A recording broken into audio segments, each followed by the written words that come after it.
When the bombers of the German Luftwaffe flew against the British Isles in 1940 to launch the Battle of Britain, the coast of England was studded with a series of tall wooden towers which had been erected some 2 years before. Within shelters associated with these towers, military personnel intently watched the glowing faces of cathode ray tubes and communicated with interceptor control points and anti-aircraft batteries. As the attacking planes approached the British coast, fighters took off to meet them, and anti-aircraft crews manned their guns.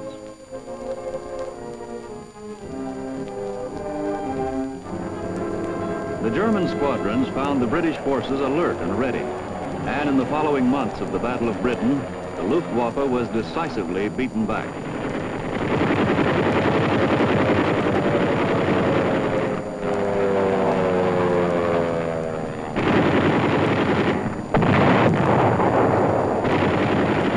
Never, said Winston Churchill, had so many owed so much to so few. Never, he might perhaps have added, could so few have repulsed the fury of the German assault had it not been for those wooden towers and those glowing tubes. For this was radio location, as the English called it, in its first spectacular operational test.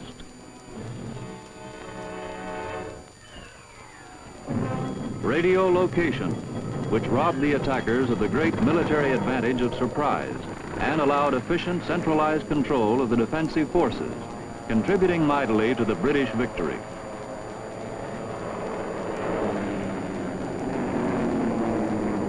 But although this was radio location's first great challenge and triumph, the basic theory of its operation had long been known.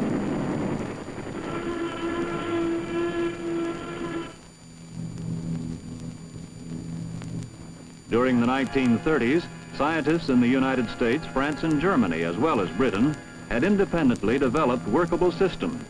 In this country, much of the early research and development was done at the Army's Fort Monmouth Signal Corps Laboratories, and during this period, many important achievements were recorded by a small group of dedicated men.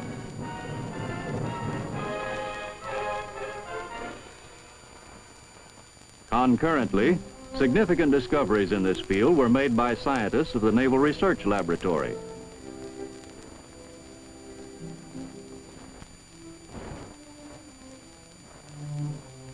In 1938, the SCR-268 was initially tested by the Coast Artillery. Desired at first as an aid in the aiming of searchlights, it was soon applied to the directing of anti-aircraft guns as well. In 1939, the longer-ranged SCR-270 and 271 were developed by Fort Monmouth for the Army Air Corps as early warning sets.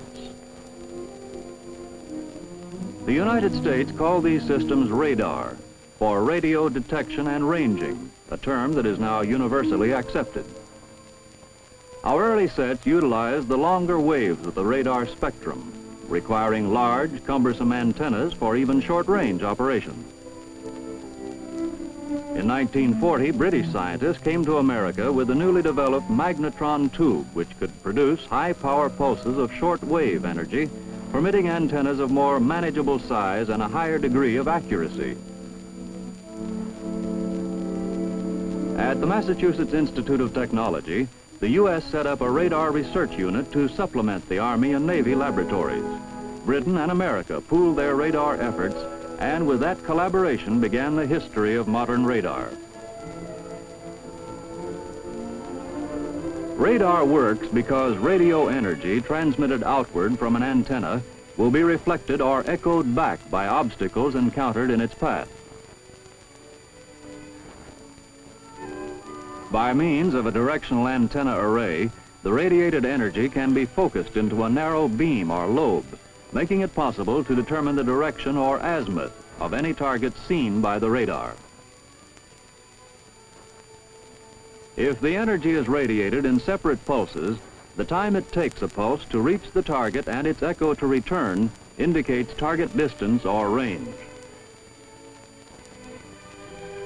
Search, target acquisition, and surveillance radars scan the sky or surface in various patterns to keep broad areas under observation. Tracking radar is designed to keep one target continuously centered in its beam.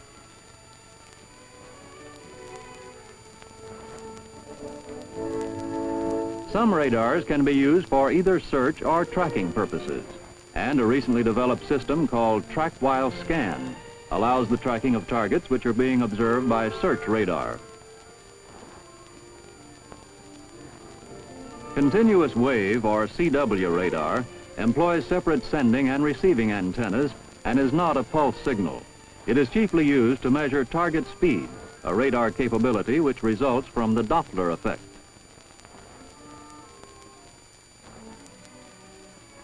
Because of this Doppler effect, the reflection from a target moving toward the antenna will be of shorter wavelength or higher frequency than the transmitted signal. The return from a target moving away from the antenna will be of greater wavelength or lower frequency than the transmitted signal. By comparing the transmitted and return frequencies, the speed of the target can be computed and moving targets discriminated from stationary ones. This shows the Doppler shift principle applied to CW radar. Pulse radar can also take advantage of the Doppler effect to observe moving targets and measure their speed. This moving truck will reflect a signal pulse of a different frequency than the transmitted pulse. Some pulse Doppler radars measure the frequency shift occurring within the echo alone, without reference to the transmitted signal. In this instance, reflections from terrain obstacles, the moving truck, and the faster moving wheels will all be of different frequencies, depicted here by the thickness of the waves.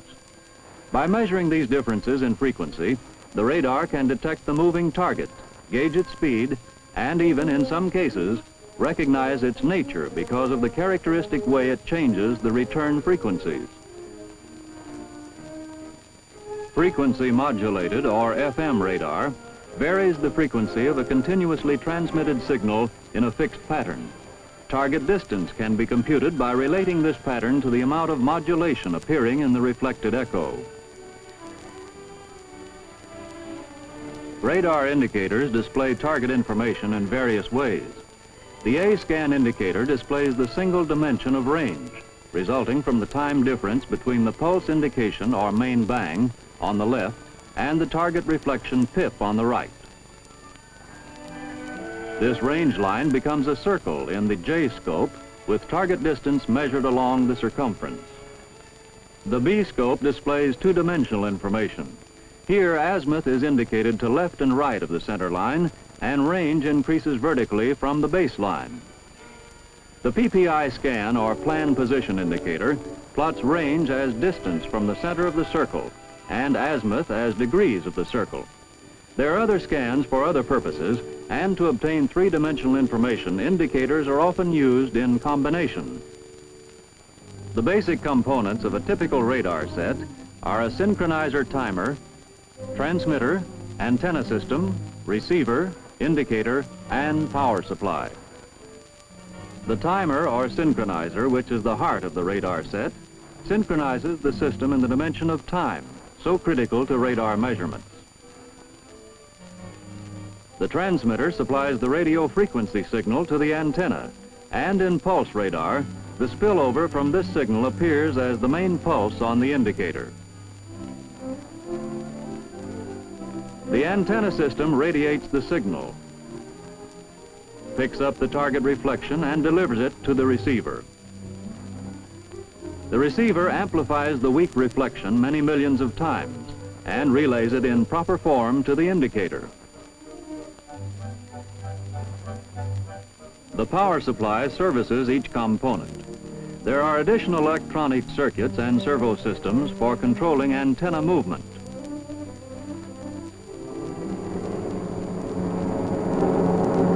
When the Japanese brought World War II to America by their attack on Pearl Harbor, an SCR-270 radar set gave the warning.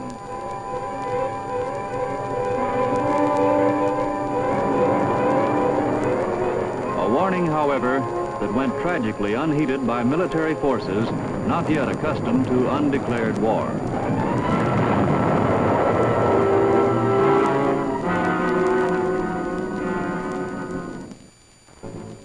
During the embattled years of the Great War that followed, the radar art was advanced by leaps and bounds as American and British groups, always far ahead of the Axis powers, developed radar applications of great scope and variety, which assisted in gaining ultimate victory.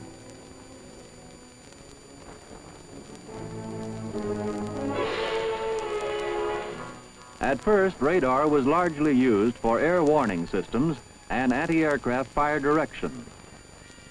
If radar could detect enemy planes, it was obvious that friendly interceptors would also appear on the scope and could be led by radio to their targets. Thus, ground-controlled interception was devised.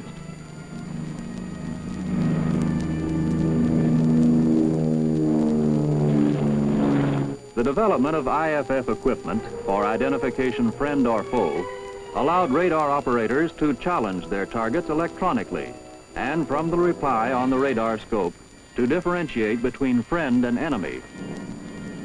Airborne radar for fire control came into being, first only as a range indicator to aid pilots in daytime gunnery or to warn them of rear attacks by the enemy. Then in more sophisticated versions, as in this tail gun installation on the B-29. And finally, in the Black Widow night fighter, the radar became the eyes of the pilot, leading him to the enemy plane and indicating when it was time to fire and break off the engagement.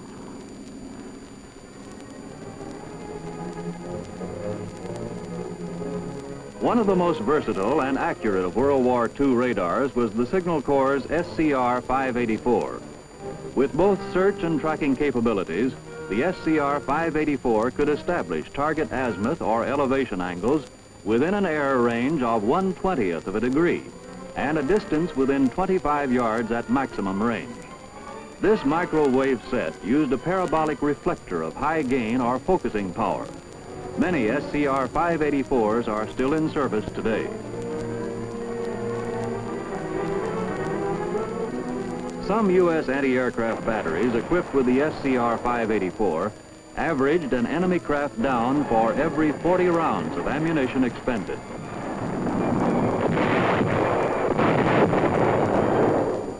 The SCR 584 was also used for longer-range search missions.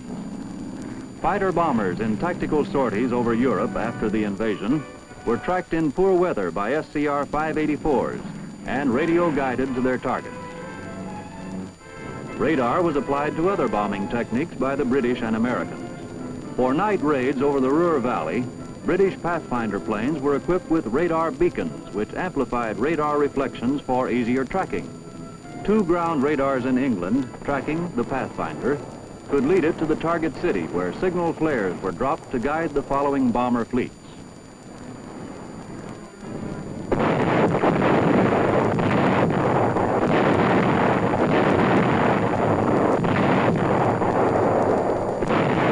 In the American shore-end system, the radar was carried aloft and the plane's position determined by the aid of radar beacons on the ground. The accuracy of this system was demonstrated when, by its use, our bombers discovered an error in the map position of the island of Corsica.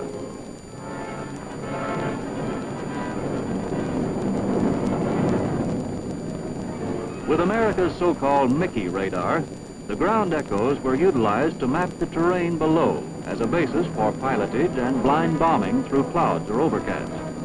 Of the 400,000 tons of bombs dropped by the 8th Air Force after 1943, more than 1/2 were radar aimed.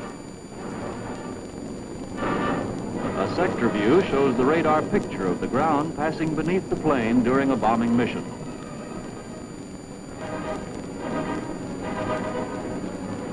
In the Pacific, some 110,000 tons of Japanese shipping were sunk in 1 month by the 14th Air Force bombers, all at night and all by the aid of radar. The U.S. Navy also developed radar techniques for target search and fire control against air and surface targets.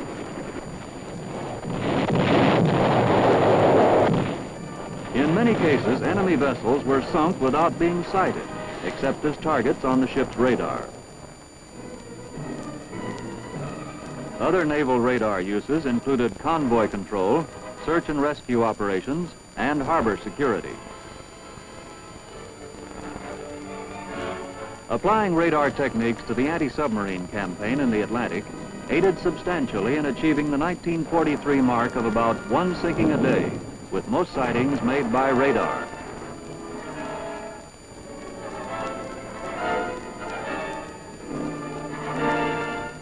Other radar applications under early development during World War II included aerial navigational aids, weather mapping, radar altimeters, and air traffic control.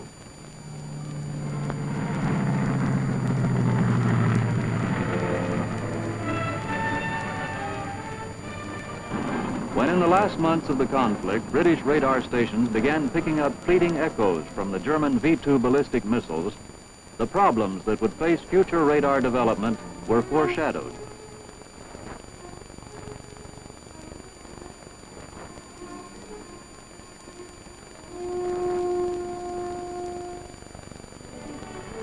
Following World War II, radar developmental work continued in government and private laboratories, improving, refining, and expanding on the many pioneering achievements of the war years.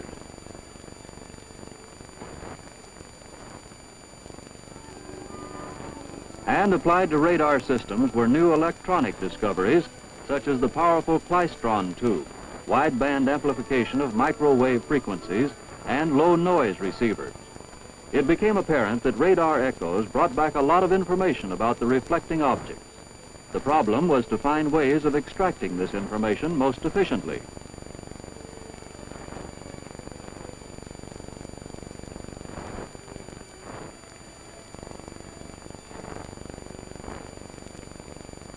As military weapons became more and more complicated and entered into areas of great speed and precision, radar played an increasingly important role because of its ability to gather data at the rate of accuracy required. And to assimilate and react to this data, electronic computers and automatic servo systems began to displace the human factor in operation and control.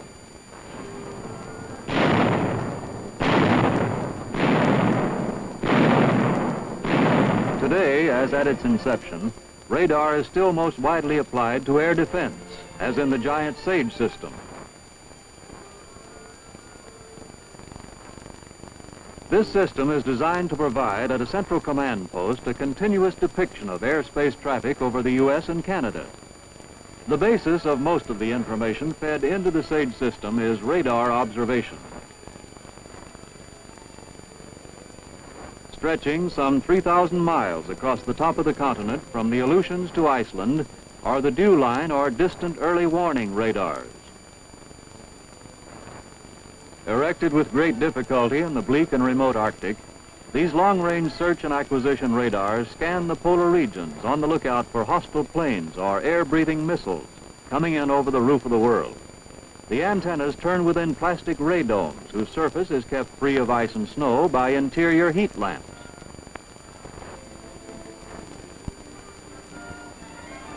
Dew line installations are connected together and to the SAGE system by radio circuits on which target information can be instantly relayed to the central NORAD command post. Flanking the dew line in Alaska and Greenland are new high-power radars with immense 300-foot-high toroid section reflectors. Part of the BMU's our ballistic missile early warning system. These radars can pick up their targets at a range of 3,000 miles. This vast range, with all the special electronic problems it imposes, is necessary because of the lightning speed of modern missiles. Backing up the dew line are two other radar fences, the Mid-Canada line and the Pine Tree line, so that targets moving south can be kept under constant surveillance. Also tied in with the North American Defense Network are the radar barriers guarding our ocean approaches. Navy picket ships maintain a constant vigil far at sea off our coasts. Texas towers standing on slender legs above the waves offer a platform for the radar sentries.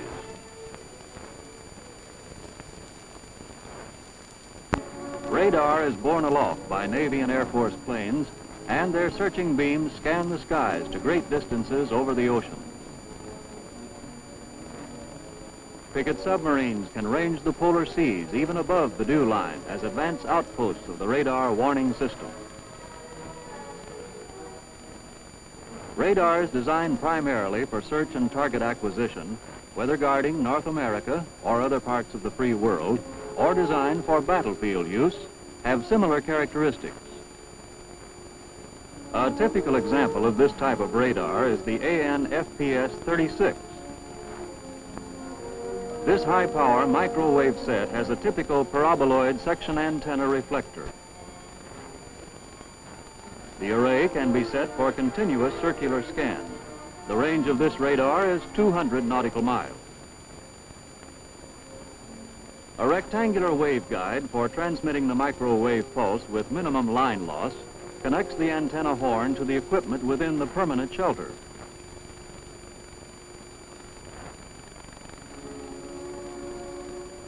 The set is designed for fixed installation. The indicators include an A-scan presentation for target range determination, and a PPI scope for azimuth and range. A moving target indicator, when switched on, can electronically remove unwanted stationary echoes from the scope, and the presentation can be altered to show a narrowed range of search for nearby targets.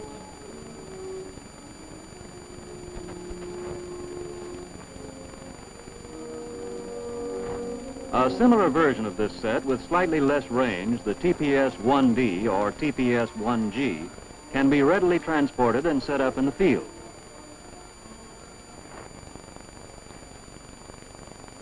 Height-finding radar is much like search radar, except that it scans vertically instead of horizontally.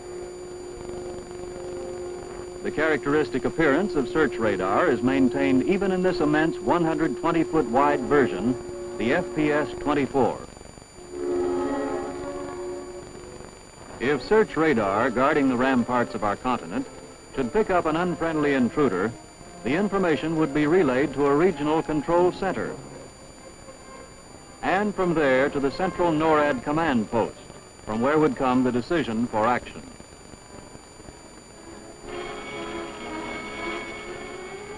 One of the family of weapons involved in air defense is the manned interceptor.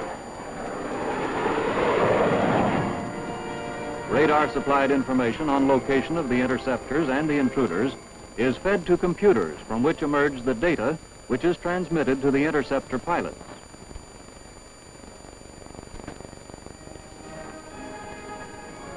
In the most advanced system, the plane is actually flown automatically by command signals supplied by the computer. As the range closes, the plane's radar takes over, leading the pilot to intercept and automatically triggering the air-to-air missile. In many cases, a third-stage radar directs the missile to its target.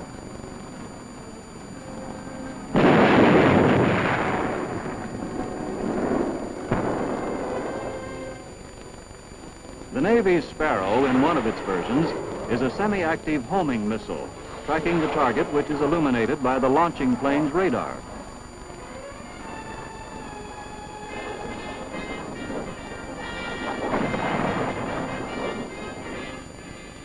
Airborne radars are often versatile units for fire control and navigation.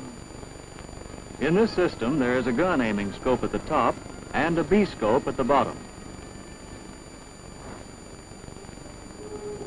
A friendly IFF response is shown appearing on the B scope. Here, the B scope is used as a navigational aid, showing terrain features.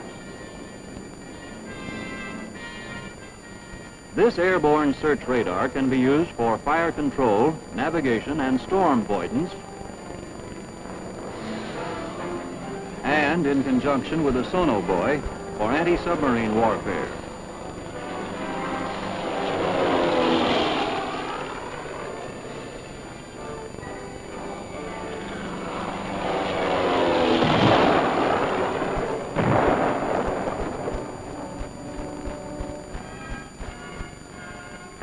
various strategic points in the U.S., Missile Master Radar and Control Centers are being set up in conjunction with the SAGE system to coordinate the operations of the Nike batteries in the surrounding area. Missile Master sites have powerful radars for target surveillance and height finding. Here, targets acquired independently or passed on from SAGE units are allocated to one of the missile batteries for destruction.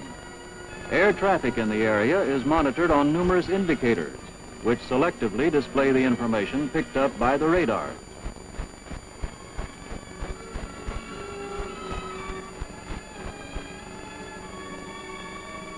Under Missile Master control are the Nike Hercules and the shorter range Ajax. The Nike weapon system utilizes radar for target acquisition, target tracking, and missile tracking. After the target is acquired, the target tracker locks on. The missile radar then locks on, and the computer then indicates when the missile can be fired.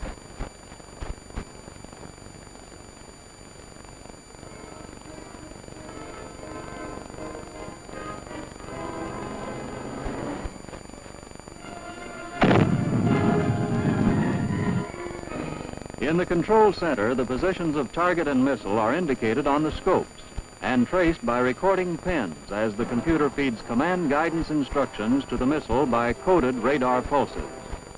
The Nikes carry radar beacons to permit more positive tracking than is possible from only skin reflection. And then, the kill.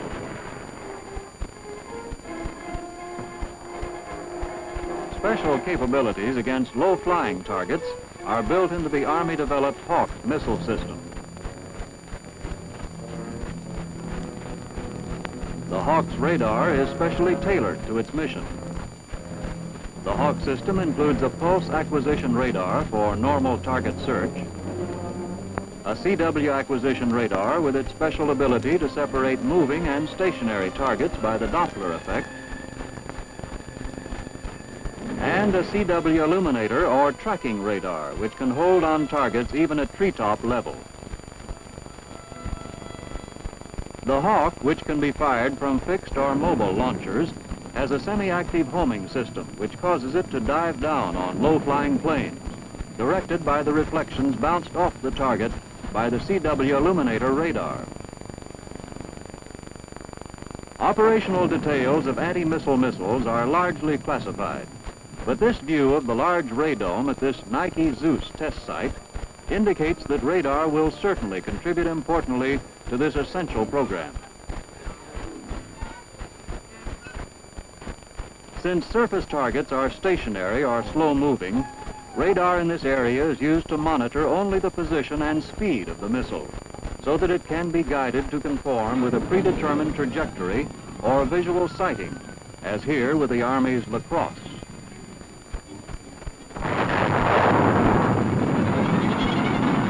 In the guidance system of this Intercontinental Range Atlas, tracking radar monitors the early flight path as a basis for trajectory corrections, which are transmitted to the missile from a ground computer.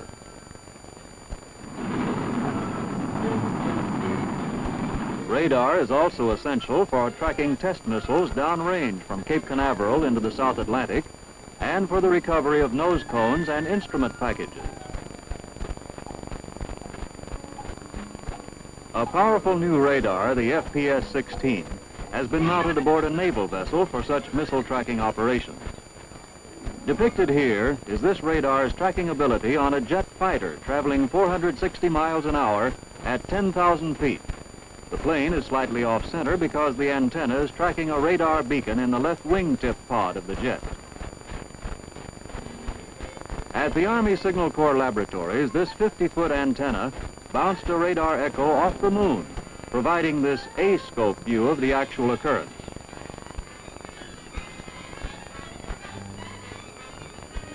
A new 60-foot antenna with automatic tracking capabilities is being developed for the tracking of weather satellites. This huge 84-foot diameter antenna developed for MIT's Lincoln Laboratories, supported by the Armed Forces, is capable of skin tracking Earth satellites and has probably established a record by bouncing an echo off the planet Venus, a round trip of some 56 million miles. A recent Navy radar development called Project Madre uses relatively long waves to get ranges up to 2,600 miles by bouncing the waves off the ionosphere, both on the way out to the target and on the way back. This system can be very important in picking up hostile missiles at point of launch.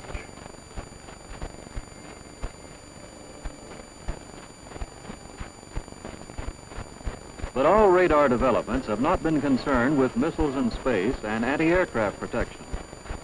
During the Korean War, the MPQ-10 mortar locating radar performed distinguished service in the tracking of enemy mortar shells as a means of directing counterfire. Servo controls drive the antenna array for horizontal or vertical search, as well as during automatic tracking. When a target appears on the B-scope indicator, the operator places range and azimuth lines over the echo.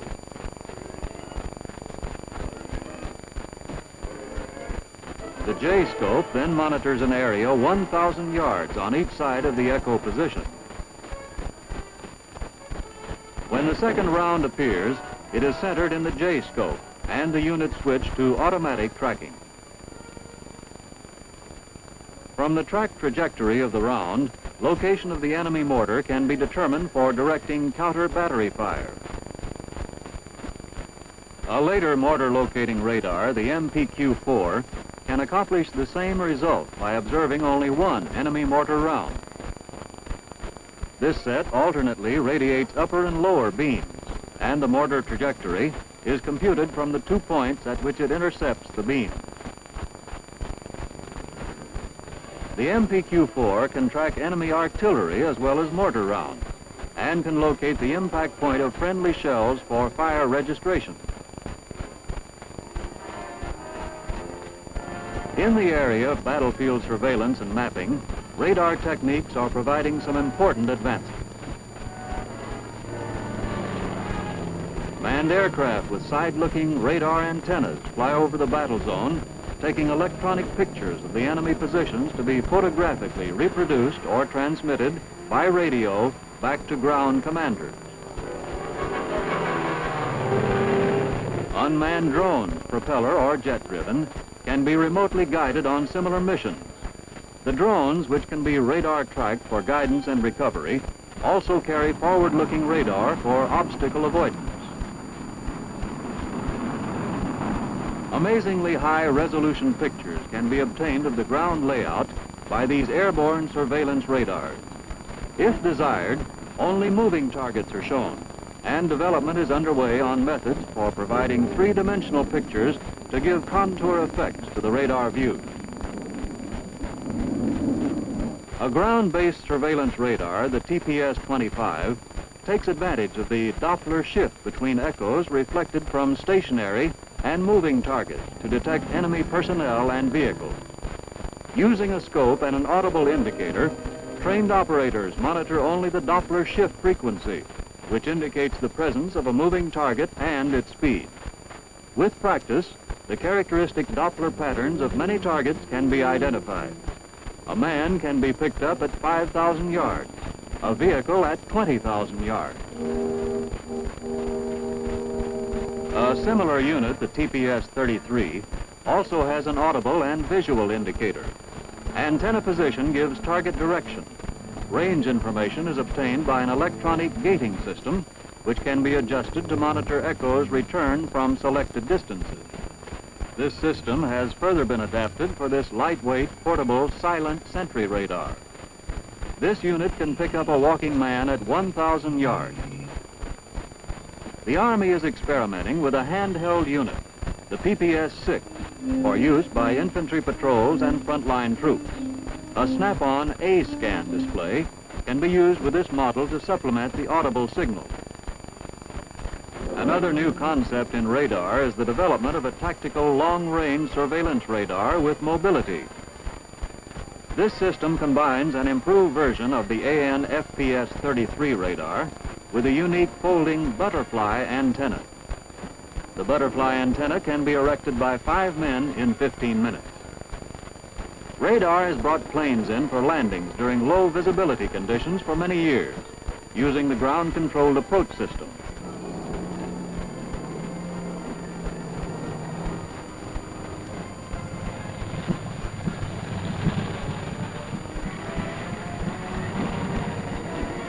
This military GCA unit monitors azimuth, elevation, and range, indicating the position of the aircraft in relation to the runway and allowing the operator to talk the pilot to touchdown.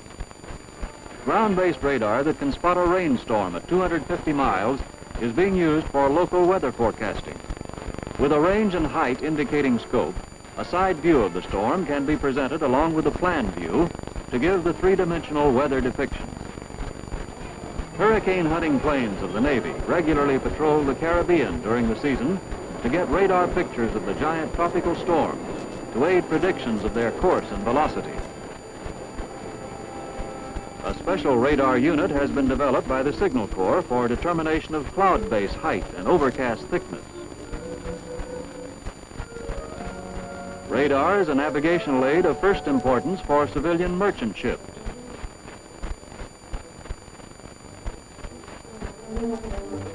Radar is carried to indicate the position of nearby vessels, to map the coastline or harbor, and to pick up buoys, which are now being equipped with radar beacons.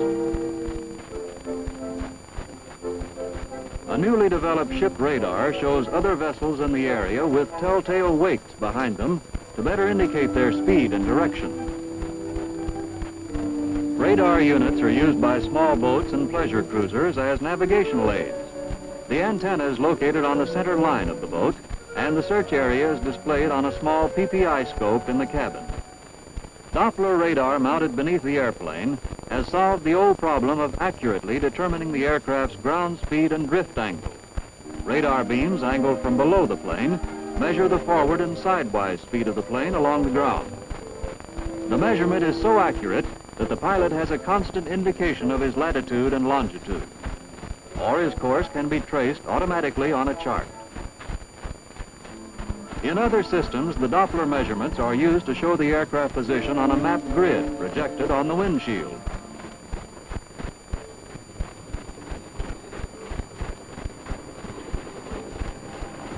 Aircraft also use radar absolute altimeters and terrain avoidance radar to indicate mountains ahead.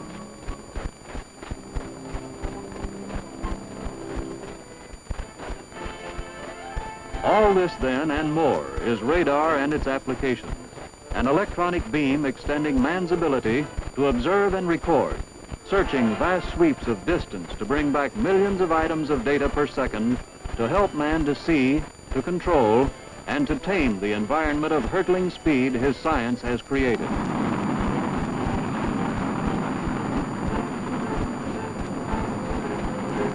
In the future, radar eyes will more completely direct the traffic of our crowded airspace. Collisions will be automatically prevented in the air, on the sea, and perhaps even along the ground. The family car may be controlled by a radar beam scanning a strip of metallic paint, coded to give speed and location data. Radar defense sentries will detect aggressor planes or missiles anywhere in the world and direct counter missiles to destroy them in flight.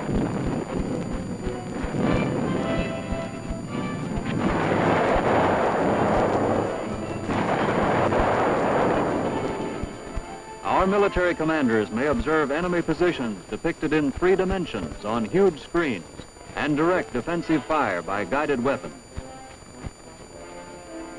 Radar will reach into space to lead man on his greatest adventure and bring him safely home again. The exciting world of the future, in fact, can scarcely be envisioned without granting a place of primary importance to wondrous radar and its myriad applications.